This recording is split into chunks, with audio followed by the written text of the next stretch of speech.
नमस्कार, BRG classes में आपका स्वागत है। आज हम लोग वीडियो देखेंगे नरेशन, स्पीच क्या है। तो नरेशन क्या है, यानी नरेशन को हम जो है स्पीच या स्टेटमेंट भी कहते हैं, और इसे हिंदी में हम जो है कथन या संवाद कहते हैं। तो नरेशन का मतलब होता है नरेट करना, किसी चीज़ को वर्णित करना। तो शुद्ध इसका डिफिनीशन होता है नरेशन या स्पीच या स्टेटमेंट का, तीनों नाम एक ही है। तो इसको स्पीच कहें या नरेशन कहें या स्टेटमेंट कहें, कथन या संवाद। तो narration is a topic that deals with the study of expressing the idea speaker or reporter. तो कहने का मतलब कि नरेशन यानी कथन यह एक टॉपिक है या विषय है दैट जो डील्स विथ द स्टडी, जो कि ऑफ एक्सप्रेसिंग ऑफ आइडिया, जो कि विचारों को एक्सप्रेस करता है, व्यक्त करता है। और कैसे विचारों को? जो हमारे अध्ययन से संबंधित हो। यानी narration is the topic, narration जो है एक टॉपिक है दैट जो कि डील्स विथ से संबंधित जो है क्या, स्टडी से संबंधित, अध्ययन से संबंधित जो है आइडिया को, विचारों को अभिव्यक्त करता है। आप द स्पीकर आर रिपोर्टर, यानी जो वक्ता होता है, रिपोर्टर होता है उसकी विचारों को, बातों को। तो इसको शुद्ध कहेंगे कि कथन एक टॉपिक है जो वक्ता के विचार को व्यक्त करने के अध्ययन से संबंधित है। या कथन का अध्ययन the narration can be studies under two groups way. Narration को हम दो तरह से, दो ग्रुपों में या दो रास्ते से, दो वे से हम जो है समझ सकते हैं। या ये भी कह सकते हैं कि नरेशन या स्पीच दो प्रकार की होते हैं। एक जो है डायरेक्ट नरेशन या स्पीच होता है, दूसरा इनडायरेक्ट नरेशन या स्पीच। इसको हम प्रत्यक्ष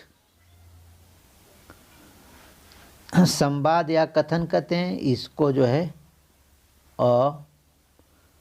अप्रत्यक्ष संवाद या कथन कहते हैं। तो हमने देखा कि नरेशन क्या है। तो नरेशन तो पता चल गया कि जब स्पीकर की कही गई बातों को अभिव्यक्त करना या उस पर जो है विचार करना ही जो है हमारा नरेशन होता है। और नरेशन दो प्रकार का होता है, एक डायरेक्ट नरेशन और दूसरा इनडायरेक्ट नरेशन। इसी को डायरेक्ट स्पीच या इनडायरेक्ट स्पीच भी कह सकते हैं। तो डायरेक्ट स्पीच क्या होती है, डायरेक्ट नरेशन क्या होता है? तो डायरेक्ट नरेशन को हम प्रत्यक्ष संवाद या कथन कहते हैं। तो in this case we take the exact words of the speaker or reporter, या सेम टू सेम भी कह सकते हैं। इन दिस केस यानी डायरेक्ट स्पीच में जो है वी टेक, हम लेते हैं एग्जैक्ट, एकदम बिल्कुल ठीक वर्ड, शब्दों को ऑफ द स्पीकर, वक्ता के। यानी कहने का मतलब वक्ता द्वारा कही गई बातों को हम ज्यों का त्यों, सेम टू सेम, हूबहू रख देते हैं, लिख देते हैं, या कह देते हैं, या बोल देते हैं। उसी वक्ता की कही गई बातों को सेम टू सेम लिखना, पढ़ना या बोलना या कहना ही हमारा डायरेक्ट स्पीच होता है। जैसे एग्जाम्पल के तौर पर Ram said to me, comma inverted comma, she writes a letter.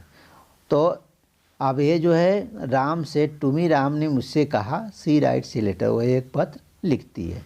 तो इसका स्ट्रक्चर होता है कि सब्जेक्ट वर्ब प्लस ऑब्जेक्ट, कामा इन्वर्टेड कामा में subject verb plus object plus other word. तो अब इसको जो है, इस वाले भाग को हम रिपोर्टिंग वर्ब कहते हैं, और इस वाले भाग को हम रिपोर्टेड स्पीच कहते हैं। तो रिपोर्टिंग वर्ब और रिपोर्टेड स्पीच क्या होता है, इसको अभी बता रहे हैं। पहले इतना तो समझ लीजिए सब्जेक्ट वर्ब प्लस ऑब्जेक्ट, ए वाला भाग हमारा रिपोर्टिंग वर्ब है जो कामा और से बाहर होता है, और subject plus verb plus other word plus जो है ए हमारा रिपोर्टेड स्पीच जो कामा और के अंदर होता है, और इसे ही हम जो है डायरेक्ट स्पीच कहते हैं। इनडायरेक्ट स्पीच क्या होता है? Indirect speech, in this case, we does not express the exact word of the speaker or reporter, but we take the sense of the statement of the speaker and we express that statement in our own word. देखिए, इसको हम कहते हैं अप्रत्यक्ष, अप्रत्यक्ष कथन या संवाद। तो इन दिस केस यानी इनडायरेक्ट स्पीच में या इस केस में, इस अवस्था में, वी डज नॉट एक्सप्रेस, हम जो है प्रस्तुत नहीं करते हैं exact word of the speaker, speaker के ठीक हूबहू सेम टू सेम शब्दों को हम प्रस्तुत नहीं करते हैं, बट लेकिन we take the sense of the statement of speaker, लेकिन हम स्पीकर द्वारा, स्पीकर या वक्ता द्वारा कही गई बातों का भाव, स्टेटमेंट जो वह कथन जो कह रहा है उसका भाव, सेंस जो है लेते हैं, उसी के आधार पर जो है हम बातों को कहते हैं। And we express that statement in our own word, और उसी के आधार पर, उसी के सेंस के आधार पर जो शब्दों को हम कहते हैं वो हमारा अपना शब्द होता है। Express that statement in our own word, उसे हम अपने शब्दों में अभिव्यक्त करते हैं। या ये भी कह सकते हैं शुद्ध हिंदी में, जब कोई व्यक्ति वक्ता की कही गई बात या कथन को बिना किसी परिवर्तन के न करके अपने भावों को स्पीकर के भावों के आधार पर अपने शब्दों में अभिव्यक्त करता है उसके कथन को, वही हमारा इनडायरेक्ट स्पीच होता है। और इनडायरेक्ट स्पीच जैसे में Ram told me that she wrote a letter. अब देखिए, ए वाला भाग हमारा रिपोर्टिंग वर्ब है और ए वाला भाग हमारा रिपोर्टेड स्पीच है, और ए जो है कंजक्शन है। तो इसका स्ट्रक्चर इस तरह से होता है, subject verb plus object, conjunction plus subject verb plus object plus other word, ये इंजक्शन होता है नॉर्मली सिंपल सेंटेंस में। तो अब इस तरह से रिपोर्टिंग वर्ब क्या होती है इसको देखते हैं कि reporting verb, the verb use by the reporter is called reporting verb, यानी जो रिपोर्टर होता है, वक्ता होता है, स्पीकर होता है, जिस वर्ब से अपनी बातों को कहना प्रारंभ करता है वही वाला भाग जो है, जो कामा से बाहर होता है, रिपोर्टिंग वर्ब होता है। और रिपोर्टेड स्पीच क्या होता है? रिपोर्टेड स्पीच, तो sentence enclose with in the inverted कामास इज कॉल्ड रिपोर्टेड स्पीच, यानी वक्ता द्वारा जो बातें कही जाती हैं या कही गई बातें जो कामा के अंदर होती हैं, उसी कथन को, स्टेटमेंट को रिपोर्टेड स्पीच कहते हैं। और स्पीकर क्या होता है या रिपोर्टर? द स्पीकर या the narrator is called the reporter, यानी कहने का मतलब जो बात को कहने वाला होता है, बात को रिपोर्ट करने वाला होता है, वही जो है स्पीकर या रिपोर्टर होता है। इसको इस तरह से भी समझ सकते हैं, जैसे Ram said to me, comma, inverted comma, she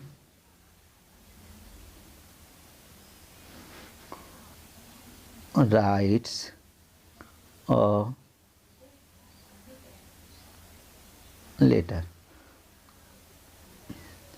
और दोस्तों यहाँ देखिए जो है कि इस सेंटेंस में कह रहा है कि राम सेड टू मी, तो ए ही वाला भाग हमारा पूरा जो है रिपोर्टिंग वर्ब है, और सी राइट्स लेटर, ए वाला पूरा भाग हमारा रिपोर्टेड स्पीच है, और ये जो हमारा सब्जेक्ट है यही हमारा जो है रिपोर्टर है। रिपोर्टर या इसी को हम स्पीकर भी कहते हैं, और ये जो सेड है यही जो फिनिट वर्ब है, यही जो है फिनिट वर्ब है। और जो मी है ये ऑब्जेक्ट ऑफ रिपोर्टिंग वर्ब है। ये मी जो है ऑब्जेक्ट ऑफ रिपोर्टिंग वर्ब है। और फिर कामा ए है, ये कामा है। और ये वाला भाग जो है हमारा इन्वर्टेड कामा है। और ये टोटल वाला भाग रिपोर्टेड स्पीच है, जिसमें ये वाला भाग हमारा सब्जेक्ट है और ये जो है वर्ब है और ये ऑब्जेक्ट है।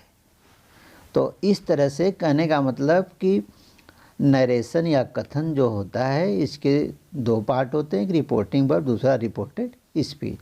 तो जो स्पीकर बातों को कहता है उसी कही गई बातों को अभिव्यक्त करना ही नरेशन कहलाता है। और जो है उस स्पीकर द्वारा कही गई बातों को हूबहू सेम या सेम टू या हूबहू हम कहते या लिखते या पढ़ते हैं तो वह हमारा डायरेक्ट स्पीच या नरेशन होगा। और उसी की कही गई बातों को हम फेर बदल करके उसमें कुछ परिवर्तन करके लिखते या कहते हैं तो वो वाला पार्ट हमारा इनडायरेक्ट नरेशन होगा। और इस तरह से हम जो है डायरेक्ट से इनडायरेक्ट बनाते हैं। तो इसके कुछ सामान्य रूल्स होते हैं। तो सामान्य रूल्स में हम देखेंगे, सामान्य जो रूल्स होते हैं जनरल रूल, तो नंबर 1 हम देखेंगे कि removing all commas and inverted comma. Removing all commas and inverted commas.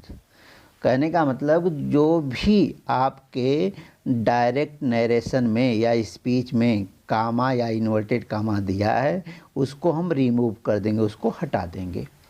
और सेकेंड रूल्स में हम देखेंगे कि जो रिपोर्टिंग वर्ब में टेंस होता है, जो हमारा रिपोर्टिंग वर्ब का टेंस होता है यह कभी भी नहीं बदलता, इसको चेंज नहीं किया जाता है। और रिपोर्टिंग वर्ब में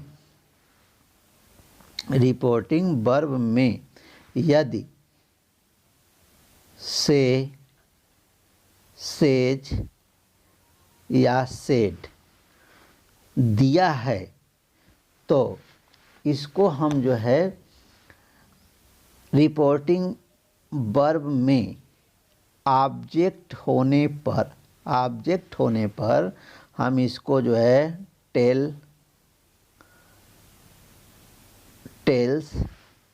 या टोल्ड या आस्क्ड, इंक्वायर्ड, एडवाइज्ड etc। यानी कहने का मतलब और शब्द हैं तो अलग अलग सेंटेंस का जब आपको क्लासिफिकेशन दिया जाएगा तो उसमें बताया जाएगा। पर इस समय कहने का मतलब जो रिपोर्टिंग वर्ब है उसमें ऑब्जेक्ट दिया हो तो इनको हम इस तरह से चेंज कर सकते हैं जो है। और अगला रूल्स है कि जो रिपोर्टेड स्पीच है इसका जो है टेंस जो है बदलता है। कब? जब हमारी रिपोर्टिंग वर्ब पास्ट टेंस में दी गई हो तो ऐसे में टेंस बदलता है। कब? जब रिपोर्टिंग वर्ब पास्ट टेंस में दी गई हो तो। और उसको कब बदलते, किस में बदलते हैं? रिपोर्टेड स्पीच को सारे के सारे प्रेजेंट टेंस जो है पास्ट टेंस में बदल जाते हैं। और पास्ट जो है पास्ट में ही रहता है और फ्यूचर जो है न बदल के विल का वुड और शैल का शुड हो जाता है। इस तरह से टेंस का परिवर्तन हम करते हैं। और उसके बाद इसमें जो हमारे सेंटेंस होते हैं जिसको आप अगली वीडियो में पढ़ चुके हैं, सेंटेंस होते हैं तो एक होता है एसर्टिव, और इसी के दो पार्ट होते हैं, एक अफर्मेटिव होता है और दूसरा निगेटिव सेंटेंस होता है, दूसरा निगेटिव सेंटेंस होता है। तो जो हमारा निगेटिव सेंटेंस होता है और अफर्मेटिव होता है, उसी को हम, ये निगेटिव सेंटेंस हुआ, ये अफर्मेटिव सेंटेंस हुआ, इसी का दोनों पार्ट हैं एसर्टिव का। और इसका दूसरा होता है इंट्रोगेटिव, और इसका तीसरा सेंटेंस होता है इम्परेटिव, और इसका चौथा सेंटेंस होता है ऑप्टेटिव, और पांचवा सेंटेंस होता है एक्सक्लेमेटरी।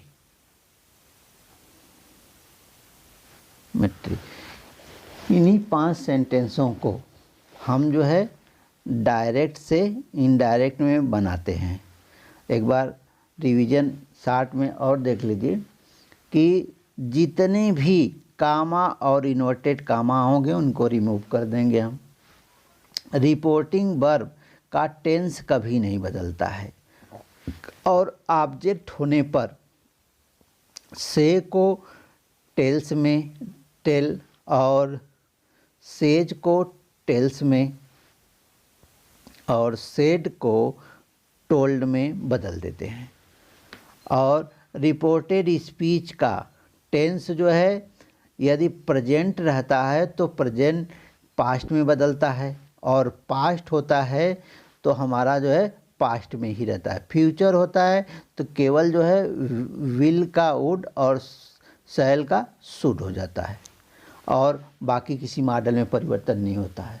और रिपोर्टिंग वर्ब और रिपोर्टेड स्पीच को आपस में जोड़ने के लिए, आपस में जो कंबाइन किया जाता है दोनों जो है पार्ट, तो उचित कंजक्शन दैट, इफ, वेदर या टू का प्रयोग करते हैं, या WH का। तो अलग अलग सेंटेंस में जब बताया जाएगा तो आपको सारी डिटेल मिलेगी, तो और अच्छे से समझ में आएगा। पर इस समय इतनी चीज़ों को हम जो है रूल्स के आधार पर, जो हमारे सामान्य रूल्स हैं, इन्हीं का फॉलो करेंगे, और हमारा डायरेक्ट जो है नरेशन जो है इनडायरेक्ट नरेशन में चेंज हो जाएगा। इसके 3 पार्ट होते हैं, इन्हीं का जो है मेन परिवर्तन हम जान जाएंगे तो सारी चीज़ें सॉल्व हो जाएंगी। Change of person, change of person, और चेंज ऑफ टेंस, और change of other parts of speech, इन्हीं का जो है परिवर्तन होगा। तो नेक्स्ट वीडियो में हम असर्टिव सेंटेंस के विषय में चर्चा करेंगे, और अधिक जो है अच्छे से समझ में आएगा। अभी सामान्य रूल्स थे, तो इसमें कुछ हो सकता है कि दिक्कतें हों, पर दिक्कतें हों तो बताइएगा।